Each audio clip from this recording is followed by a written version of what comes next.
Welcome to special analysis. నేను రమ్మ మండవ. ఈరోజు అనాలిసిస్లో భాగంగా మనం తీసుకోబోతున్న టాపిక్ ఏంటంటే, ఈరోజు అనాలిసిస్కి మనం ఒక టైటిల్ పెడతాం జరిగింది. తండ్రిని అరెస్ట్ చేస్తే ఆ రోజు నడి రోడ్డు మీద కూర్చొని కన్నీళ్లు పెట్టుకున్న కసే ఈ రోజున ఏదైతే ఏపీని గూగుల్ సెంటర్తో తలెత్తుకునేలా చేసిందా అని చెప్పేసి మనం ఒక టైటిల్ పెడతాం జరిగింది. ఆ టైటిల్ ఎవరి గురించో కాదు, నేను పెట్టింది లోకేష్ గురించే. ఎందుకంటే ఈరోజు ప్రపంచం మొత్తం కూడా ఏపీ వైపు చూస్తూ ఉంది ఏఐ డేటా సెంటర్తోని. ఏ స్థాయిలో ఏఐ డేటా సెంటర్ను వితిన్ 1.5 yearలో గవర్నమెంట్ ఫామ్ అయిన 7.5 కాలంలోనే ఇంత కాంపిటీషన్ మధ్య ఏపీకి తీసుకురావడం అంటే అది మామూలు విషయం కాదు. ఈరోజు చంద్రబాబు నాయుడు ముఖ్యమంత్రి హోదాలో ఆయన కంటే ఆల్రెడీ ఒక బ్రాండ్ ఉంది చంద్రబాబు నాయుడుకి. అందరిలా ఆకర్షణ శక్తి లేకపోయినా, అందరిలా మాటల మాంత్రికుడు కాకపోయినా, చంద్రబాబు నాయుడు అంటేనే ఈరోజు ఒక విజనరీ, ఒక బ్రాండ్. తనకంటూ క్రియేట్ చేసుకున్న ఒక బ్రాండే ప్రపంచం మొత్తాన్ని తన వైపు చాలాసార్లు చూసేలా చేసింది. ఆల్రెడీ హీ ప్రూవ్డ్ హిమ్సెల్ఫ్ చాలాసార్లు. సో అందుకనే ఈరోజు చంద్రబాబు నాయుడు ఏపీకి సీఎం అయిన తర్వాత గూగుల్ సెంటర్ ఏపీకి వచ్చిందంటే చంద్రబాబు గురించి తెలిసిన వాళ్ళు ఎవరికీ కూడా పెద్దగా ఆశ్చర్యం లేదు. కానీ ఈరోజు ఒక ఐటీ మినిస్టర్ హోదాలో లోకేష్ ఉన్న సమయంలో ఆయన కష్టంతో గూగుల్ ఈరోజు ఏపీ వైపు చూసేలా చేసింది. అంత పెద్ద డేటా సెంటర్ను వైజాగ్ కేంద్రంగా ఏర్పాటు చేసింది అంటే అది మామూలు విషయం కాదు. ఈరోజు జాతీయ స్థాయిలో ఢిల్లీ వేదికగా గూగుల్ ప్రతినిధులతోని ఆ ఒప్పందం కుదుర్చుకున్న తర్వాత అటు నేషనల్ మీడియా సైతం, ఇటు మనం చూస్తే ఆఖరికి బీబీసీ లాంటి న్యూస్ సైతం ఈరోజు ఈ డేటా సెంటర్ గురించి, లోకేష్ పనితీరు గురించి రాస్తూ ఉన్నారు ఈ రోజున. సో ఆల్రెడీ చంద్రబాబు నాయుడు ఎన్నోసార్లు ఒక మైక్రోసాఫ్ట్ దగ్గర నుంచి ఒక ఐబీఎం దాకా, ఒక హైటెక్ సిటీ దగ్గర నుంచి ఒక సైబరాబాద్ నిర్మాణం దాకా తానేంటో తాను ఆల్రెడీ ప్రూవ్ చేసుకున్నారు ఈ విషయంలో. ఈ రోజున తెలుగు రాష్ట్రాల నుంచి ఏదైతే అనేక దేశాలను, విదేశాలను రిప్రజెంట్ చేస్తున్న చాలామంది ఇళ్లలో, ఐటీ స్టూడెంట్స్, ఐటీ ఎంప్లాయీస్ వీళ్ళల్లో చంద్రబాబు నాయుడు ఫోటో ఉంటుంది మీరు అబ్జర్వ్ చేసినట్లయితే. సో ఆల్రెడీ మనం చంద్రబాబు నాయుడు గురించి ఈ విషయంలో ప్రత్యేకంగా చెప్పాల్సిన అవసరం లేదు. మైక్రోసాఫ్ట్ రావడానికి ఫైల్స్ పట్టుకొని ఎలా అమెరికా రోడ్ల మీద తిరిగారో ఆ రోజుల్లోనే, అదేవిధంగా ఐబీఎం రావడానికి బెంగళూరుని తట్టుకొని మరీ ఐబీఎంను హైదరాబాద్కి ఆ రోజు నాయుడు తీసుకొచ్చాడు.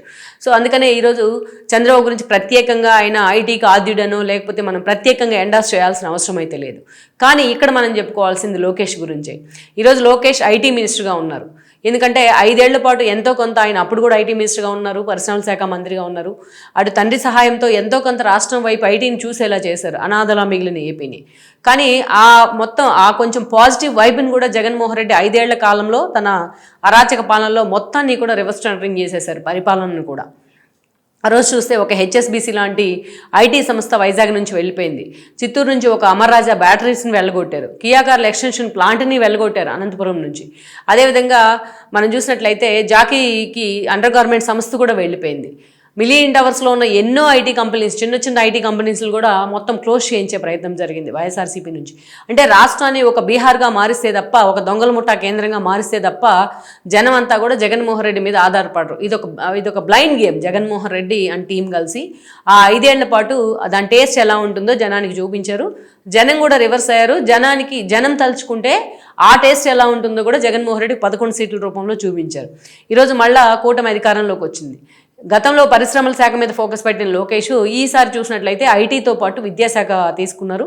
విద్యాశాఖ మంత్రిగా తానేంటో తాను ప్రూవ్ చేసుకునే ప్రయత్నం చేస్తున్నారు. డిఎస్సి నోటిఫికేషన్స్ దగ్గర నుంచి ఈరోజు ఆయన విద్యాశాఖ మీద, దాని ప్రక్షాళన మీద ఫోకస్ పెడుతున్న తీరు మాత్రం అది నిజంగానే కొంత స్టడీ చేయాల్సిన అంశమే ఎవరైనా సరే, ఆయనకన్నా పెద్దవాళ్ళు, చిన్నవాళ్ళు కూడా.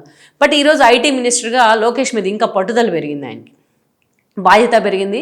ఆ క్రమంలోనే అటు మొన్న మనం చూసాం కూడా, కర్ణాటకతో ఎలాగైతే అటు బ్లాక్ బగ్ సీఈఓ యాబాజీ ట్వీట్ చేసిన తర్వాత రోడ్ల గురించి దానికి ప్రతిగా లోకేష్ ఆయన ఏపీకి ఆహ్వానించడం, అటు డీకేకి, ప్రియాంక ఖర్గే లాంటి వాళ్ళకి ఆయన టార్గెట్ అయినప్పటికీ కూడా ఎక్కడా తలంచకుండా మీరు రండి, మేము ఒక యుఫోరియా క్రియేట్ చేస్తాం, ఇండస్ట్రీస్కి ఇన్సెంటివ్స్ ఇస్తాం, ల్యాండ్ బ్యాంక్ ఇస్తామని చెప్పేసి ఆయన ఆహ్వానించిన తీరును మనం చూసాం. అలాగే దావోస్ వెళ్ళడం కానీ, అక్కడ రాష్ట్రానికి సంబంధించిన ఎమ్యూనిటీస్ని ఎలా ఇవ్వబోతున్నాం ప్రభుత్వం వైపు నుంచి అనే దాని మీద ఆయన మాట్లాడిన తీరు కానీ, ఒక వర్సా కంపెనీ విషయంలో వచ్చిన విమర్శలకి ఏదైతే పూర్తి స్థాయిలో చెక్ పెట్టే ప్రయత్నం చేయడం కానీ, ఇలా ఐటీ శాఖకు సంబంధించి కాలికి బలపం కట్టుకొని తన తండ్రి కన్నా 2 ఎక్కువ తిరుగుతూ ఉన్నారు లోకేష్. సో అలాంటి సందర్భంలో ఎప్పుడైతే ఆయన యూఎస్ వెళ్ళటం, గూగుల్ ప్రతినిధులతో మాట్లాడడం కానీ, అదేవిధంగా చూసినట్లయితే అక్కడ వాళ్ళతో పూర్తి స్థాయిలో ఒక వెంటబడి వాళ్ళని తమ వైపు తిప్పుకునేలా చేయడం కానీ అది మామూలు విషయం కాదు. అయితే ఇదంతా ఒక ఎత్తు అయితే ఇంత కసి లోకేష్లో ఎక్కడొచ్చింది? కేవలం చంద్రబాబు అడుగుల్లో నడవడం కారణంగానే అంటే కాదు. ఇంత సాలిడ్గా లోకేష్ని ఈరోజు తయారు చేసిన క్రెడిట్ అయితే మాత్రం జగన్మోహన్ రెడ్డికి దక్కుతుంది. మనం చూసాం కూడా 2000 14 తర్వాత లోకేష్ని ఎమ్మెల్సీని చేసి చంద్రబాబు నాయుడు మంత్రిని చేస్తే ప్రత్యక్ష ఎన్నికల్లో గెలవలేని లోకేష్ని మంత్రిని ఎలా చేస్తారు అంటూ కూడా నిత్యం ఆయన్ని అదే విధంగా గెయిల్ చేసేవాళ్ళు. సో అందుకనే చంద్రబాబు నాయుడు 2019 ఎన్నికలు వచ్చేటప్పటికి లోకేష్ని ప్రత్యక్షంగా పోటీ చేయించాలనుకున్నారు. పోటీ చేయించే క్రమంలో ఆ రోజు చూసినట్లయితే లోకేష్ 19 ఎన్నికల సమయంలో మంగళగిరిని తీసుకున్నాడు. మంగళగిరిని ఆ రోజు చాలామంది అంగీకరించలేదు. అది యాక్చువల్గా బీసీ సీట్. అది టీడీపీకి అంత సోబర్గా ఉండదు. అందరూ కూడా వద్దని వారించారు. కొంతమంది త్యాగాలు చేయడానికి సిద్ధమైనా సరే లోకేష్ తాను మంగళగిరి నుంచే పోటీ చేస్తానని అందరినీ కూడా వారించే ప్రయత్నం చేసి ఆ రోజు మంగళగిరి నుంచే పోటీ చేశారు. ఆయన చేస్తే కుప్పం నుంచో లేకపోతే చంద్రబాబు నాయుడు కుప్పం నుంచి గెలవడమో లేకపోతే జగన్మోహన్ రెడ్డి పులివెందుల నుంచి గెలిచినంత ఈజీ కాదు మంగళగిరి అనేది.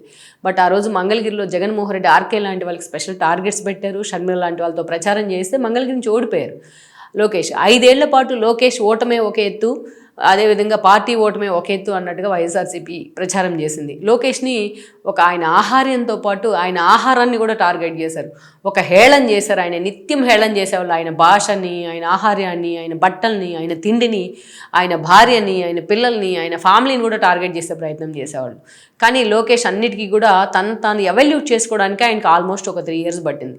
ఈ క్రమంలో ఆయన చేసిన పాదయాత్ర ఆయన ముఖ చిత్రాన్నే కాదు పార్టీ ముఖ చిత్రాన్ని కూడా మార్చేసింది. పూర్తిగా డైలమాలో పార్టీ నేతల అరెస్టులు, వాళ్ళని కార్యకర్తల్ని జైల్లో వేయడాలు, అడ్డొచ్చిన వాళ్ళని చంపేయడాలు, ఇంకా గట్టిగా మాట్లాడితే నరికేయడాలు, వీటన్నిటిని చూసిన తర్వాత పార్టీ క్యాడర్ అంతా కూడా నిర్వీర్యం అయిపోతున్న పరిస్థితుల్లో లోకేష్ ఆ రోజు పాదయాత్ర చేపట్టారు. ఎవరికి నమ్మకాలు లేవు పాదయాత్ర సక్సెస్ అవుతుందా అని. కానీ కుప్పంలో స్టార్ట్ అయిన పాదయాత్ర అనంతపురం వచ్చేటప్పటికే పూర్తి స్థాయి జనసంద్రమైంది.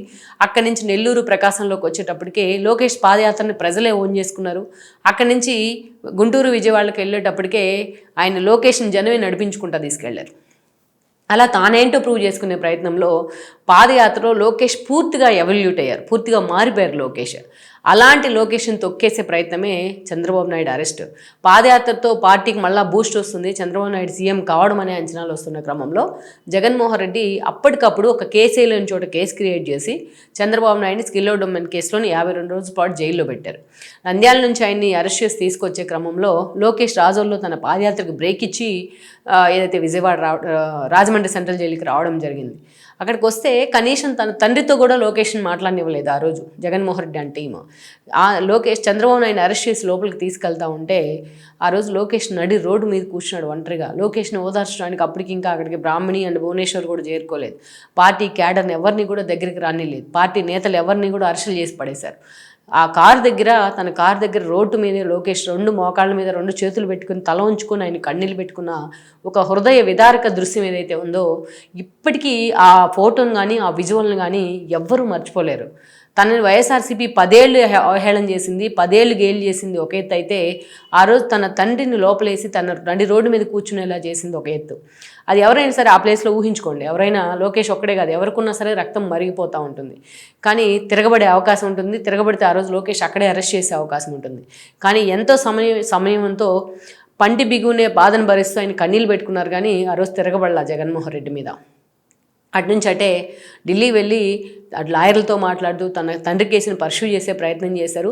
అటు పారిపోయాడు లోకేష్, జైలుకి భయపడి అరెస్టుకు భయపడి అని అందరూ అన్నప్పటికీ తానేంటో తాను ఎవల్యూట్ చేసుకుంటూ అటు క్యాడర్కి ఎప్పుడు కూడా ఏదైతే నిరసనల మీద వాళ్ళని ఒక గైడ్ చేస్తూ అటు బ్రాహ్మణిని తన తల్లిని పక్కన పెట్టుకొని ఆయన రాజమండ్రి కేంద్రంగా పార్టీలో కూడా ధైర్యం నింపే ప్రయత్నం చేశారు. అటు లీగల్ టీంతో మాట్లాడుతూ తన తండ్రి కేసుని ఎప్పటికప్పుడు ఫాలోఅప్ చేసే ప్రయత్నం చేశారు. అటు బీజేపీతో కూడా సాన్నిహిత్యం నేర్పుతూ వాళ్ళని తమ వైపు తిప్పుకునేలా చేశాడు. సో ఆ రోజు లోకేష్ సైలెంట్గా ఉంటూ కూడా మనసులో పెట్టుకున్న కసే ఈరోజు ఐటీ మినిస్టర్గా తను చెక్కుకునే ప్రయత్నం చేసే పనిలో ఉన్నాడు ఆయన. దానిలో భాగంగానే ఈరోజు గూగుల్తోని ఏపీని తలెత్తుకునేలా చేశాడు. ఆ కసే జగన్మోహన్ రెడ్డి అనేవాడు ఆ స్థాయిలో టార్గెట్ చేయకుండా ఉంటే లోకేష్లో 2018-19 నాటి లెదర్జీనే ఉండేదేమో. జగన్మోహన్ రెడ్డి ఆ స్థాయిలో తనను హ్యూమిలేట్ చేశారు కాబట్టి, తన ఫ్యామిలీని హ్యూమిలేట్ చేశారు, తన తండ్రిని జైల్లో పెట్టారు, తన భార్యని క్యారెక్టర్ అసోసియేషన్ చేశారు, తన తల్లిని తన పుట్టుకును కూడా అవమానించారు. సో ఇవన్నీ కూడా లోకేష్లో కసి పెంచాయి. ఆ కసి కష్టంతోనే అవన్నీ చూశాడు కాబట్టే ఈరోజు డక్కాముక్కీలు తిన్నాడు కాబట్టే లోకేష్ నిజంగానే రాటు తెలిపాడు. అందుకే ఈరోజు ప్రపంచం అంతా కూడా చంద్రబాబు నాయుడు గురించి ఎలాగ మాట్లాడిందో ఈరోజు లోకేష్ గురించి కూడా అంతే మాట్లాడుకుంటుంది. ఇంత సున్నితంగా ఉన్న లోకేషేనా ఈరోజు ఇంత అద్భుతంగా రాష్ట్రాన్ని ఐటీ విషయంలో గాడిలో పెడుతున్నారని చర్చించుకుంటున్న పరిస్థితి అయితే ఉంది. ఈవెన్ వైఎస్ఆర్సీపీలో కూడా చంద్రబాబుల లోకేష్ మామూలుడేం కాదు. సో లోకేష్ని తట్టుకోవడం కష్టమన్న ప్రచారం వైసీపీలో కూడా జరుగుతూ వస్తుంది ఈ రోజున. సో అందుకే ఆ రోజు తన తండ్రిని అరెస్ట్ చేసినప్పుడు పెట్టుకున్న కన్నీళ్లే ఈరోజు లోకేష్ ఐటీ మినిస్టర్గా పనిచేయడానికి, కసితో పనిచేయడానికి కారణమయ్యాయి. గూగుల్ లాంటి ఏఐ సెంటర్స్ రాష్ట్రానికి వస్తూ ఉన్నాయి. సో ఆ తండ్రి పట్టుదల జీన్స్లో ఎలా వచ్చిందో ఈరోజు తనని వైఎస్ఆర్సీపీ అడుగడుగునా తనని గేలి చేసిన తీరుని తనకి మెట్లుగా మలుచుకున్నారు ఆయన. సో అందుకే దట్స్ వై ఈరోజు స్టేట్ అంతా దట్ ఈజ్ లోకేష్ అంటున్న పరిస్థితి అయితే ఉంది. ఈ వీడియో మీకు నచ్చినట్లయితే please share, like and subscribe